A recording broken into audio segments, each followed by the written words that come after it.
Okay, so just a couple hints about this monthly cash flow budget that you should be aware of. It's not as hard as it seems, and not that most of you think so, but just to give you a few pointers to make it even easier for you. If you will just take a look at this thing, again, you can change any of these things you want. There's all kinds of extra spaces. Um, You got some miscellaneous expenses here. You got some others. You can change that to whatever category you want there. But I wanted to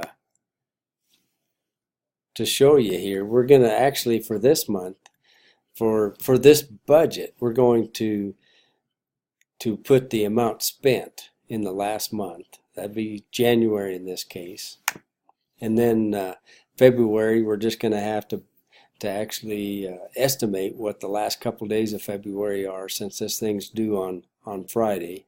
You should have a pretty good idea at that point. So that will just go in the spent column.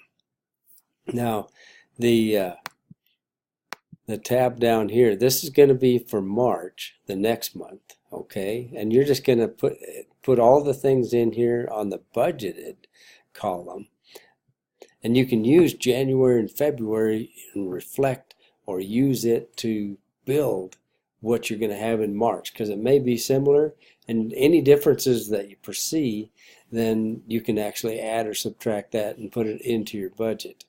But here's the way to actually just go about this, is that add these budgeted items down in each one of these columns for every one of these categories, and then when it comes down and you get the total amount of expenditures for the budgeted, it should add up all of those that you have budgeted to spend.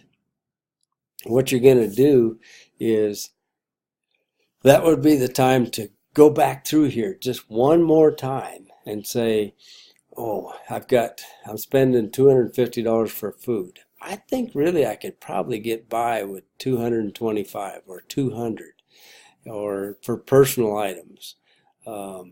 Some of these things here, we might be able to just budget a little bit less, or we can be a little more careful in those budgeted items for there. And then come back down here and take a look at your total expenditures right here. However much that is, you're going to come back up here. In order to get a zero-sum budget, you're going to put it right there in your monthly take-home pay. Okay, that's how you're going to force it to zero in this case. All along, you're going to budget in how much you're going to put in for tithes, how much you're going to use for charity and offerings, and maybe some other savings accounts. Again, you can change any of these. This is your budget. You own it. So good luck with that. If you have any questions, let me know. So what I want you to do is upload a spreadsheet into your actual assignment module in Moodle. It's going to have January already spent, February spent, and then March is going to be a budget.